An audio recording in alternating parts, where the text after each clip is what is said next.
Today we go over Solo, a Star Wars story. This is Mike Zero here once again. If you guys are new here to the channel, do make sure to subscribe to see future Star Wars content. Now, Solo, a Star Wars story will be the second anthology film ever since Rogue One released just back in 2016. Now, what I liked about Rogue One is that it told us a new story in the Star Wars universe that also connected to Star Wars A New Hope. And now, with Solo, a Star Wars story being an anthology closer to Revenge of the Sith, we're going to see a lot of similar things to the prequel trilogy, most likely. So when we're looking at Solo, a Star Wars story, one thing that we did learn is that there will be no opening crawl for this movie, which,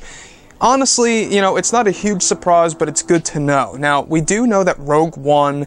did away with the whole entire opening crawl, and I think that that's their way of differentiating the anthology films from the mythology films to essentially not create any form of confusion. Now, I don't know how you guys feel about this, because I know that back like a couple of years ago when we heard about this for Rogue One, it was unclear if they were going to do this for every single anthology film. So looking at Solo, a Star Wars story, they're just going to use that logo swing when it comes into play before the movie starts or midway through the intro, like how they did with Rogue One, a Star Wars story. So looking at all of these anthology films, I think that if you look at the Obi-Wan Kenobi movie reportedly coming out in 2020, I think that anthology film deserves an opening crawl. I think that if it's dealing with anything around, you know, Jedi, Sith, or a lot of that heavy lore stuff when it comes to Star Wars, I really do feel like an opening crawl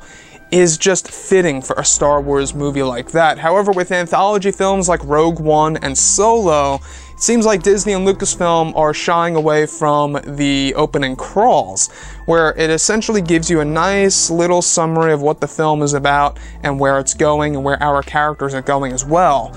So now, you know, looking at the sequel trilogy, they do have the opening crawl, and I think that what they could have done with the anthologies is that if they wanted to keep the opening crawl, they could have just done something to make it a little bit different, maybe a different color such as blue or green or something around those lines to differentiate it as well from the regular movies. So guys, drop a comment below, let me know what you think about this in the comments section, and if you guys did enjoy the content for today, do make sure to drop a thumbs up on this video to support the channel. I thank you all so very much for the kind support, and I'll catch you guys next time.